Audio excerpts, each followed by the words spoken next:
Welcome to Impulse Dynamic Trading Academy. Teach your trading success.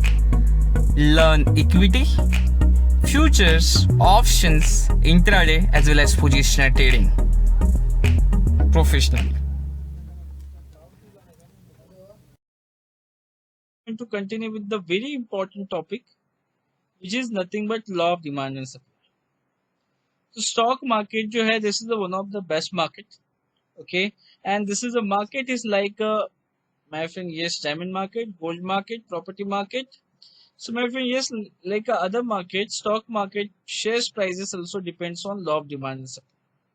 So my friend, yes, if you ask this question to everyone, why share prices are increasing, everyone will give answer, sir, because of demand. Whenever why share prices are decreasing, what is the reason? Everyone will give you answer, why? Because of supply. So demand ज्यादा है तो share price increase होती है, और because of huge supply share price decrease होती है. ये common answers आपको मिलेंगे, right? But now today we are going to learn very advanced concept, law of demand and supply, advanced. So today we are going to teach you advanced law of demand and supply. So focus हो जाइए, my friend, yes, law of advanced demand and supply.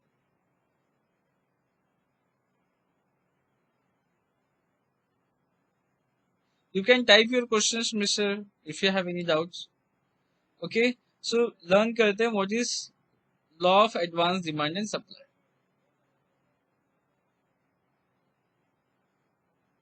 So देखिए यहाँ पे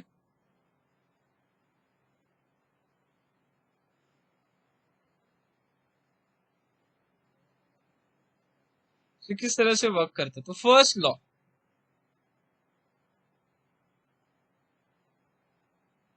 तो share price up क्यों जाती है, what is the reason?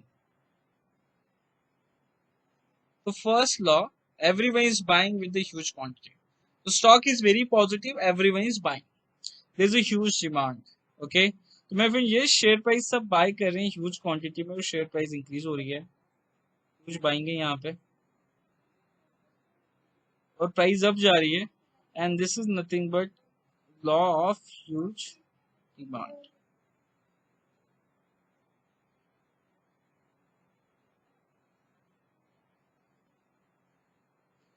So this is nothing but the law of huge demand. Share price increase हो रही है because of huge demand only.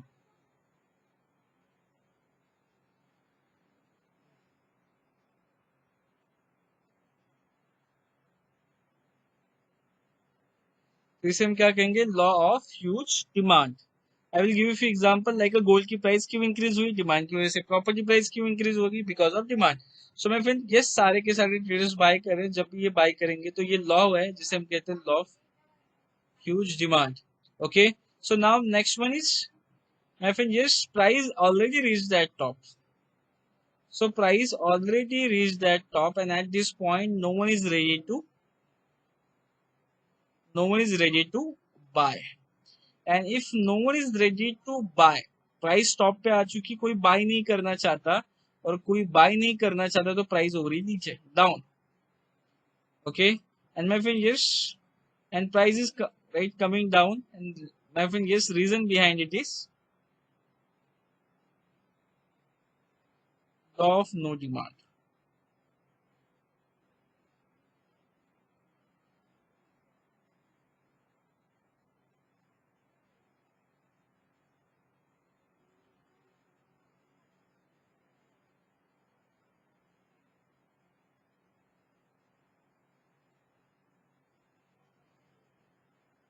So down गया शेयर प्राइस, और इसे हम कहते हैं लॉ ऑफ नो डिमांड, है ना. नो डिमांड की वजह से भी प्राइस क्या हो जाती है, डाउन हो जाती है. मैं कुछ एग्जांपल देता हूँ, जैसे करंटली क्या हो गया, माय फ्रेंड, यस, अब क्या हो गया, करंटली माय फ्रेंड, यस, लोगों के पास पैसे नहीं है. Okay, and because of, my friend, कोई प्रॉपर्टी बाय नहीं करेगा, तो माय फ्रेंड ऑब्वियसली क्या होने वाला है, प्रॉपर्टी प्राइसेस डाउन जाएगी, क्योंकि एग्जिस्टिंग बाइंग कम होगी. जैसे प्रोडक्ट की प्राइसेस है, नो डिमांड की वजह से प्रोडक्ट की प्राइसेस जो है वो डाउन हो चुकी है. Why? Because of no demand. एक एग्जांपल दे देता हूँ,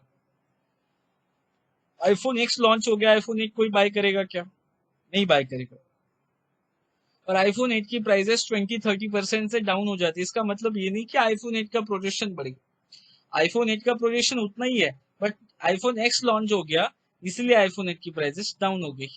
यस माय फ्रेंड, जैसे ऑटोमेटिक कारें लॉन्च हो गई तो माय फ्रेंड मैनुअली कारें कोई परचेस नहीं कर रहा है, मैनुअल ट्रांसमिशन, और इसीलिए जैसे ही ऑटोमेटिक लॉन्च हो गया, मैनुअल कारों की प्राइसेस जो है 1 लाख रुपीज से डाउन हो गई। ओके, तो माय फ्रेंड अगर किसी शेयर की, किसी कंपनी की प्राइसेस डाउन जा रही है, इसका मतलब ये नहीं है कि माय फ्रेंड सब बेच रहे उस शेयर्स को, यही भी हो सकता है कि कोई बाय नहीं कर रहा है, सो बायर्स आर नॉट इंटरेस्टेड, इसीलिए उसकी प्राइस क्या हो गई है माय फ्रेंड, यस डाउन जा रही है। And third one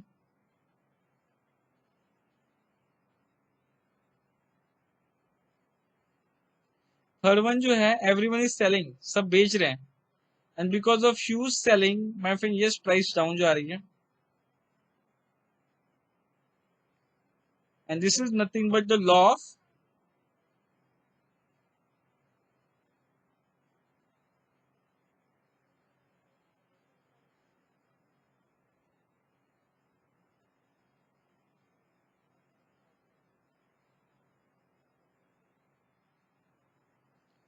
this is nothing but law of huge supply,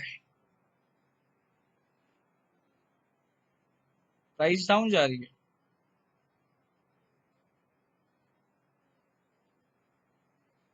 और because of huge supply price drop हो गई। सो my friend, yes this is the one of the best law, huge supply. जैसे yes bank की prices down हो गई, आईबुल्स की prices down हो गई because of huge supply. Okay, तो ह्यूज सप्लाई की वजह से प्राइसेस डाउन हो जाती है। Okay, and fourth law, so price already bottom पे आ चुकी है, and at this price no one is ready to buy, कोई बाय नहीं करना चाहता, और बाय नहीं करेगा तो प्राइस क्या हो जाएगी, स्लोली ग्रेजुअली इंक्रीज हो जाएगी।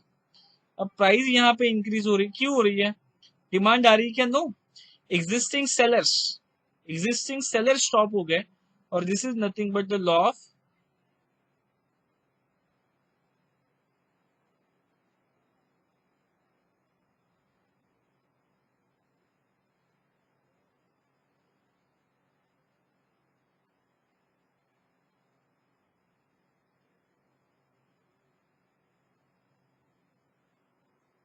मैं फिर ये इस तरह से क्या हो गया, ये लॉ है नो सप्लाई का, तो because of no supply also prices क्या हो जाती है आपकी,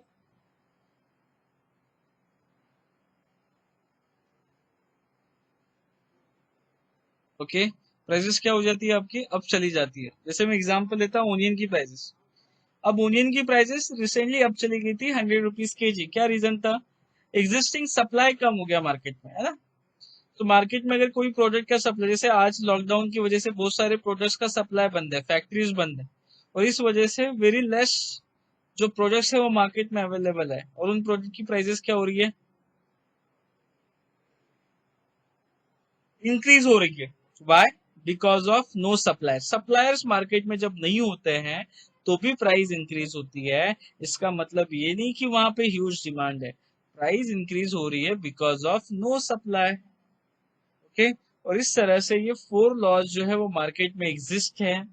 ओके, 2 लॉ नहीं है, huge demand and huge supply, यहाँ पे no demand and no supply, ये भी लॉ है।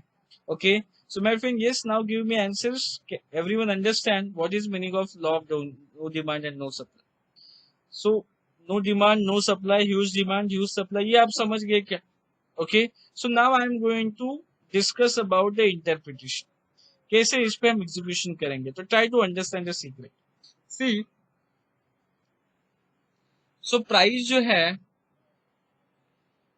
है ह्यूज डिमांड वाली केस में भी अप जा रही है, एंड नो सप्लाई वाली केस में भी अप जा रही है, तो कहां पे बाय करना चाहिए, तो देखिए,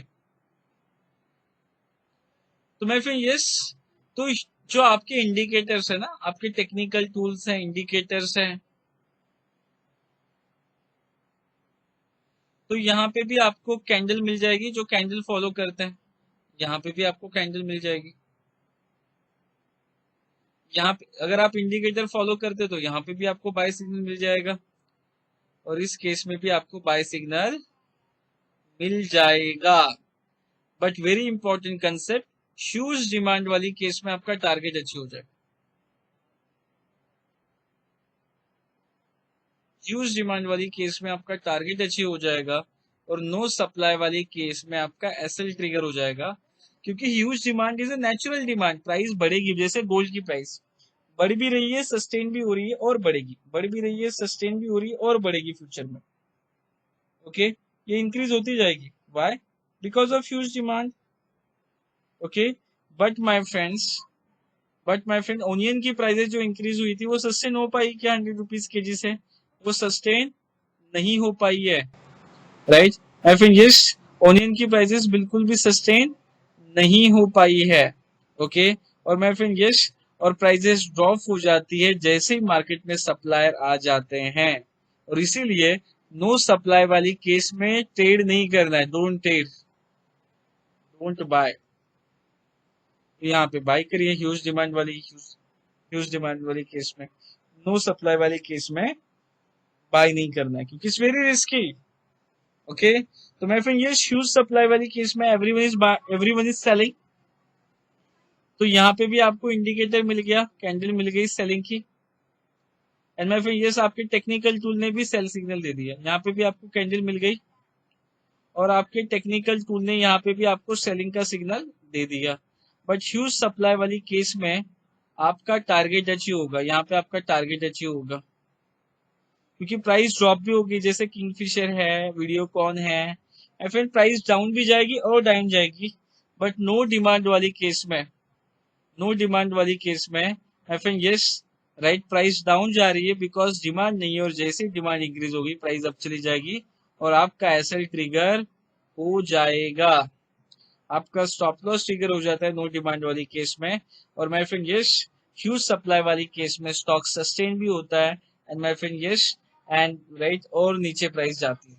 सो माय फ्रेंड यस, इस तरह से हमें क्लैरिटी मिल रही है कि ये जो इंडिकेटर्स है, ये जो टेक्निकल टूल्स है, ये लैगिंग है। Okay, so as a research analyst, as a technical analyst, मेरा जॉब क्या है मार्केट में? सो मेरा जॉब कोई इंडिकेटर, कोई मूविंग एवरेज या कोई टेक्निकल टूल को फॉलो करना मेरा जॉब नहीं है। I am not here to analyse the indicators, technical tools and moving averages. I am here to follow law of demand and supply. मैं फिर ये टेक्निकल का जो बैकबोन है, टेक्निकल एनालिसिस का जो बैकबोन है, वो है law of demand and supply. और मैं फिर ये law of demand and supply को ट्रेडर फॉलो ना करते हुए, मैं फिर वो lagging indicators and technical tools को ही फॉलो करता है, and that's why maximum traders they are losing money. तो होता क्या है मार्केट में? तो मैं फिर ये होता ये है कि कैंडल यहाँ पे बाय दे रही है, यहाँ पे भी बाय दे रही है, इंडिकेटर यहाँ पे भी बाय सिग्नल दे रहा है, यहाँ पे भी बाय सिग्नल दे रहा है। तो मैं फिर ये, तो ट्रेडर दोनों भी ट्रेड में भी एंट्री कर लेता है, ह्यूज डिमांड वाली केस में भी एंड मैं फिर नो सप्लाई वाली केस में भी, और उसका एसएल ट्रिगर हो जाता है। मैं फिर यस, तो मेरा जॉब क्या है मार्केट में? तो मेरा जॉब मार्केट में indicators, moving average, technical tools को फॉलो करना नहीं है। मेरा जॉब मार्केट में law of demand and supply को फॉलो करना है। तो मैं फिर yes, whenever there is a huge demand, prefer for buy. Whenever there is a huge demand, prefer for buy. तो यहाँ पे buy करो, and whenever there is a huge supply, prefer for sell. and मैं फिर yes, no demand and no supply वाली case में trade ही मत करो, डोंट ट्रेड, है ना? No demand and no supply वाली केस में आपको ट्रेड नहीं करना है, huge demand and huge supply वाली केस में ट्रेड करना है। सो व्हेनेवर स्टॉक में ह्यूज डिमांड होगा तो हम बाय करेंगे, और व्हेनेवर स्टॉक में ह्यूज सप्लाई होगा तो हम सेल करेंगे, and no demand and no supply वाली केसेस में हम ट्रेड नहीं करेंगे। So my friend, as a trader this is my job. तो मुझे बस प्राइस पे रिलाई नहीं करना है, इंडिकेटर पे रिलाई नहीं करना है, टेक्निकल पे रिलाई नहीं करना है। तो मुझे ये चेक करना है कि अगर प्राइस बढ़ रही है तो क्यों बढ़ रही है, प्राइस इंक्रीज होने का रीजन क्या है? ह्यूज डिमांड की वजह से बढ़ रही है, नो सप्लाई की वजह से बढ़ रही है, या फिर यस प्राइस डाउन क्यों जा रही है? ह्यूज सप्लाई की वजह से जा रही है, या फिर यस या नो डिमांड की वजह से जा रही है? Huge demand and huge supply वाली केस में हम ट्रेड करेंगे, no demand and no supply वाली केस में ट्रेड नहीं करेंगे। ये आइडिया तो मेरे यस टू इक्वल्स, राइट। तो मुझे हमें क्या करना है? हमें यही आइडेंटिफाई करना है कि स्टॉक में ह्यूज डिमांड है एंड स्टॉक में ह्यूज सप्लाई। अब मैं फ्रेंड यस, आपका क्वेश्चन ये होगा, सर मुझे कैसे पता चलेगा? How I come to know कि यस स्टॉक में ह्यूज डिमांड चल रही है चलेगा कि स्टॉक में नो डिमांड की वजह से प्राइस इंक्रीज हो रही है या नो सप्लाई की वजह से प्राइस इंक्रीज हो रही है, हमें कैसे पता चलेगा? तो my friend yes through the derivative research, derivative analysis करने से आपको ये पता चलेगा। मैं फ्रेंड यस अपकमिंग सेशन में हम सीखेंगे huge demand and huge supply को कैसे आइडेंटिफाई करें through the technical research as well as derivative analysis. Data से हम आइडेंटिफाई करते हैं, अपकमिंग सेशन में हम सीखेंगे। तो my friend yes, so this is nothing but law of huge demand and supply. So my friend, trading is not a gambling. Trading gambling नहीं है। कोई भी बिजनेस, कोई भी जॉब, कोई भी प्रोफेशन अगर आप विदाउट नॉलेज कर रहे हो तो मैं फिर वो गैम्बलिंग है। ओके, मैं फिर ये जैसे मुझे एग्जांपल देना है महालक्ष्मी रेस कोर्स। तो महालक्ष्मी रेस कोर्स में क्या होता है? मैं फिर सब बैटिंग करने के लिए जाते हैं, वहाँ पे मैचेस होती है। तो मैं फिर जिस वहाँ पे मैं विजिट किया, मैंने वहाँ पे महालक्ष्मी रेस कोर्स में मुंबई में जब विजिट किया तो मैं फिर यस मैंने वहाँ पे राइट जो जहाँ पे बैटिंग होती है वहाँ पे मैं गया था और वहाँ पे मैंने रिसर्च किया। अपने रिसर्च मुझे कुछ पता चला, डिफरेंट डिफरेंट पर्सनालिटी के लोग वहाँ पे आते हैं। कुछ लोग जो होते हैं वेरी एग्रेसिव होते हैं, वेरी फ्रेशर होते हैं, बिगिनर्स होते हैं, और मैं फिर ये सब किसी भी हॉर्स पे बैटिंग कर देते हैं। दे डोंट केयर, ये हॉर्स अच्छा लग रहा है बैटिंग कर दो, वो हॉर्स अच्छा लग रहा है बैटिंग कर दिया। They are totally depend on luck, totally किस पे डिपेंडेंट है? लक पे डिपेंडेंट है। और मैं फिर जिस मैंने सेकंड टाइप की चीजें देखी वहाँ पे, सेकंड टाइप के मैं फिर जिस मैंने बैट जो प्लेयर्स है वहाँ पे देखे जो प्रॉपरली प्रोफेशनल है, मिड एज है, मैं फिर जिस उनकी मर्सिडीज है, मैं फिर वो एक एटीट्यूड के साथ मैं फिर जिस उस हॉल में आते हैं और उनके पास एक इंफॉर्मेशन की होता है, एक बुकलेट होता है जहाँ पे सारी इंफॉर्मेशन होती है। तो क्या इंफॉर्मेशन होती है? मैं फिर जिस तो वहाँ पे मैं फिर मैचेस कितनी है, कितने हॉर्सेस ने पार्टिसिपेट किया है, हॉर्स की, मैं फिर हॉर्स का नेम क्या है, हॉर्स के पेरेंट्स कौन थे, पेरेंट्स का परफॉर्मेंस क्या था, मैं फिर ब्रीड क्या है। ओके, मैं फिर yes as well as jockey कौन सा है, मैं फिर यस जॉकी का और उस हॉर्स का क्या परफॉर्मेंस है, एवरीथिंग उस बुकलेट में उस इंफॉर्मेशन किट में मेंशन होता है। और मैं फिर यस वो जो है वो always best horse and best jockey पे ही बैटिंग करते हैं और ऑलवेज जो है जो टॉप मोस्ट हॉर्स है मैं फिर और वो जो जॉकी है वही जीतता है। और इस तरह से वो जो एक्सपीरियंस पर्सन है, मिड एज पर्सन है, उसने lakhs of crore of rupees only batting से बनाए, ओनली बैटिंग से बनाए। तो मैं फिर ये किसी भी गेम में, किसी भी बिजनेस में मैं फिर जो भी कोई नॉलेज के साथ, जो भी कोई स्किल के साथ, जो भी कोई प्रोफेशनलिज्म के साथ वो बिजनेस कर रहा है या मैं फिर ये ट्रेडिंग कर रहा है, इसका मतलब वो प्रोफेशनल है। और कोई मैं फिर yes without knowledge, without skill से अगर मैं फिर यस कोई बिजनेस कर रहा है तो मैं फिर यस वो अनप्रोफेशनल है, वो मैं फिर यस वो गैम्बलर है, वो स्पेकुलेटर है। तो मैं फिर यस उसी तरह से अगर आप ट्रेडिंग नॉलेज के साथ ट्रेड करते हो तो आप मैं फिर यस आप प्रोफेशनल हो। और मैं फिर यस विदाउट नॉलेज और विदाउट स्किल से आप ट्रेड कर रहे हो, इसका मतलब आप गैम्बलर हो, आप स्पेकुलेटर हो। और मैं फिर यस इस मार्केट में जो मैं फिर प्रोफेशनल है वही सस्टेन कर सकता है, स्पेकुलेटर गैम्बलर जो है वो मार्केट में सस्टेन नहीं हो पाते। मैं फिर यस सो नाउ हमने ये जो टॉपिक है very important topic law of demand and supply cover किया।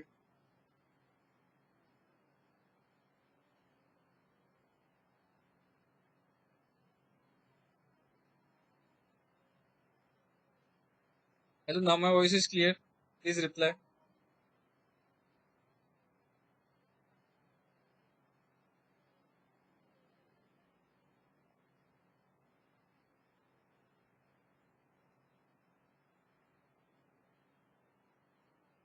मेरी वॉइस आ रही clearly? So my friend, yes, ये law of demand and supply. Upcoming session में we will learn how to identify किस स्टॉक में ह्यूज डिमांड है, किस स्टॉक में ह्यूज सप्लाई है। सो ये वेरी इंपॉर्टेंट टॉपिक मैंने कवर किया। तो मैं फ्रेंड यस ये टेक्निकल एनालिसिस की फाउंडेशन है। तो my friend yes tomorrow we are going to learn next topic. Okay, so now you can ask your question if you have any questions, any doubt regarding today's sessions.